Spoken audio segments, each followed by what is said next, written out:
Assalamualaikum warahmatullahi wabarakatuh. Innal hamdalillah nahmaduhu wa nasta'inuhu wa nastaghfiruh wa na'udzu billahi min shururi anfusina wa min sayyiati a'malina. Man yahdihillahu fala mudilla lahu wa man yudlil fala hadiya lahu. Asyhadu an la ilaha illallah wahdahu la syarika lahu wa asyhadu anna Muhammadan 'abduhu wa rasuluh. يا أيها الذين آمنوا اتقوا الله حق تقاته ولا تموتن إلا وأنتم مسلمون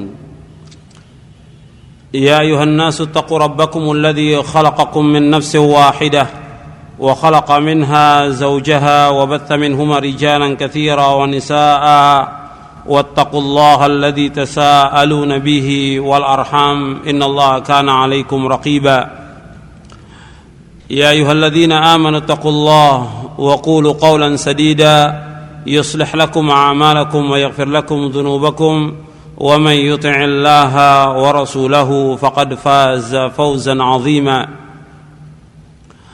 أما بعد فإن أصدق الحديث كتاب الله وخير الهدي هدي محمد صلى الله عليه وعلى آله وسلم وشر الأمور محدثاتها وكل محدثة بدعة وكل بدعة ضلالة وكل ضلالة في النار. Ma'asyiral muslimin rahimakumullah, kepada bapak, ibu-ibu, ikhwan dan akhwat yang dimuliakan oleh Allah, alhamdulillah kita bersyukur kepada Allah Subhanahu wa taala atas segala nikmat yang Allah karuniakan kepada kita. Dan nikmat yang Allah karuniakan kepada kita ini sangat banyak dan tidak akan dapat kita hitung. Allah Subhanahu wa taala berfirman, "Wa ma bikum min ni'matin faminallah." Apa saja nikmat yang dikaruniakan kepada kalian semua datangnya dari Allah Subhanahu wa taala. Kemudian juga Allah berfirman, "Wa in ta'uddu ni'matallahi la tuhsuha. Innal insana ladzalumun kafar." Allah berfirman dalam surah Ibrahim, seandainya kamu menghitung nikmat Allah, kamu tidak akan dapat menghitung nikmat-nikmat itu. Sesungguhnya manusia sangat zalim dan sangat kufur. Jadi kita mensyukuri nikmat Allah atas segala nikmat yang Allah karuniakan kepada kita. Dengan hati kita meyakini bahwa semua nikmat yang Allah berikan kepada kita dan kepada seluruh makhluk pada hakikatnya datang dari Allah Subhanahu wa taala, dan kita mensyukuri dengan mengucapkan alhamdulillah atas segala nikmat yang Allah karuniakan kepada kita, dan kita laksanakan dengan melaksanakan perintah Allah dan menjauhkan larangannya. Ini sebagai syukur kita kepada Allah Subhanahu wa taala. Dari nikmat yang paling besar yang Allah karuniakan kepada kita, yaitu kita ditunjuki oleh Allah di atas Islam dan sunnah. Allah memberikan hidayah kepada kita, hidayah Islam, kemudian Allah memberikan hidayah kepada kita di atas sunnah. Ini nikmat yang wajib kita syukuri atas nikmat Allah Subhanahu wa taala. Sebab banyak orang yang mengaku Islam tapi mereka tidak mengikuti sunnah. Islam, banyak orang mengaku Islam tapi mereka tidak mengikuti sunnah.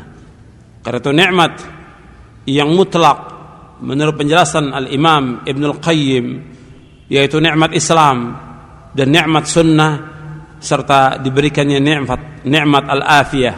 Al-afiyah yaitu diberikan kita keselamatan dari berbagai macam cobaan dan azab. Jadi yang pertama nikmat Islam, yang kedua nikmat sunnah, yang ketiga nikmat al-afiyah. Itu nikmat yang mutlak menurut penjelasan Al-Imam Ibnul Qayyim Al-Jauziyah. Ma'asyiral muslimin rahimakumullah, kepada ikhwan dan akhwat yang dimuliakan oleh Allah, alhamdulillah kita mensyukuri nikmat-nikmat itu, dan juga kita bersyukur kepada Allah pada hari ini kita dapat berkumpul di Masjid Nurul Iman di Padang ini untuk mengadakan daurah 2 hari, yaitu tanggal 7 dan tanggal 8 Muharram 1425 Hijriah, atau tanggal 28 dan 29 Februari 2004. Ikhwan fiddin, a'azakumullah, Kita datang ke tempat ini untuk mengadakan daurah, dan daurah ini merupakan daurah yang pertama kali diadakan di Padang oleh Yayasan Al-Ghuraba dan Majelis Ta'lim Ibnu Taimiyah di Padang ini. Daurah diadakan untuk mengkaji tentang Islam ini selama 2 hari, yang mudah-mudahan kajian selama 2 hari banyak memberikan manfaat untuk kita semuanya, dan akan mudah-mudahan menambah iman kita kepada Allah dan menambah amal saleh kita. Ikhwani fiddin, a'azakumullah. Diadakannya daurah ini tentunya mempunyai tujuan, yaitu kita diberikan pemahaman yang benar tentang Islam ini.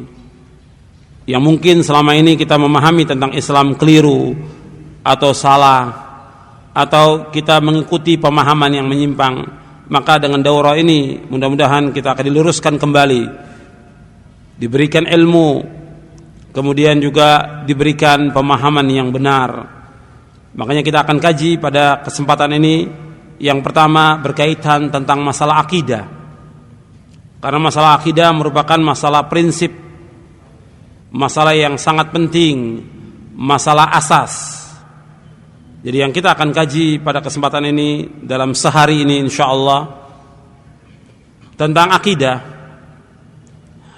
Karena masalah amal, masalah perkataan itu sah dan tidaknya, diterima dan tidaknya tergantung dari akidah yang benar. Kalau akidah ini benar, pemahaman ini benar, maka perkataan dan perbuatan dia juga akan lurus dengan pemahaman yang benar ini, yang dia sudah pelajari dari dasar Al-Quran dan Sunnah menurut pemahaman salafus saleh. Karena itu dikatakan oleh para ulama bahwa belajar akidah ini termasuk min ahammil muhimmat wa a'zamil wajibat. Jadi hal yang sangat penting dan juga kewajiban yang paling besar untuk kita kaji. Karena apa? Karena diterimanya amal, sempurnanya amal kita tergantung daripada akidah kita. Kalau akidah kita benar, maka amal yang kita lakukan insyaallah akan sempurna dan juga akan diterima oleh Allah Subhanahu wa taala. Tapi kalau akidah itu tidak benar, maka amal dan juga sempurna dan tidaknya, sah dan tidaknya tergantung daripada akidah ini. Seperti yang dijelaskan oleh Syekh Abdurrahman bin Nasir As-Sa'di rahimahullah dalam kitabnya Al-Qaulus Sadid fi Maqasid Tauhid. Dalam muqaddimah ini dijelaskan bahwa akidah yang benar itu akan menentukan tentang baiknya amal kita. Sempurna dan tidaknya amal kita tergantung daripada akidah kita. Kemudian juga tentang kebahagiaan dunia dan akhirat tergantung dari kita berpegang dengan akidah ini atau tidak. Kalau kita dengan berpegang kepada akidah yang benar, prinsip akidah yang benar, pemahaman yang benar menurut pemahaman salafus saleh, maka kita akan mendapatkan kebahagiaan dunia dan akhirat. Kemudian selamatnya kita dunia dan akhirat pun tergantung daripada akidah kita, benar atau tidak. Kemudian juga yang paling lagi penting dalam kehidupan sehari-hari tentang hati kita, yang selama ini orang banyak berbicara tentang hati atau berbicara tentang kebeningan hati. Kebeningan hati tidak akan bening hati itu, tidak akan bersih hati itu, tidak akan baik hati itu, dan tidak akan bahagia hati itu apabila akidahnya tidak benar. Jadi kebeningan hati, kesejukan hati, kemudian juga kebahagiaan hati itu dia akan bahagia, akan tenang, akan sejuk, dan juga akan bening apabila hati itu diisi dengan akidah yang benar, diisi dengan pemahaman yang benar, diisi dengan manhaj yang benar. Tapi kalau seandainya manhajnya itu tidak benar, pemahamannya tidak benar, akidahnya tidak benar, tidak akan bening hati itu selama-lamanya. Tidak akan bening hati itu, dan tidak akan sejuk hati itu. Karena apa? Dikotori dengan pemahaman yang tidak benar, dikotori dengan manhaj yang tidak benar, dikotori dengan penyimpangan-penyimpangan. Karena setiap dosa dan maksiat mempunyai pengaruh terhadap hati manusia. Semakin dia jauh dari jalan as-sirat al-mustaqim, semakin kotor hatinya. Semakin jauh dia dari as-sirat al-mustaqim, semakin kotor hatinya. Makanya kalau kita mau lihat orang yang paling bening hatinya, para sahabat ridwanullah alaihim ajma'in. Sebagaimana disebutkan oleh Abdullah bin Mas'ud radhiyallahu an. Orang yang paling baik hatinya yaitu para sahabat ridwanullah ajma'in. Mereka orang yang paling bersih hatinya, paling bening hatinya, paling sejuk hatinya, para sahabat ridwanullah ajma'in. Karena apa? Didasari dengan tauhid yang benar, didasari dengan akidah yang benar. Tapi kalau sudah menyimpang mereka dari manhaj yang benar, dari akidah yang benar, hatinya akan kotor. Tidak akan bersih lagi hatinya.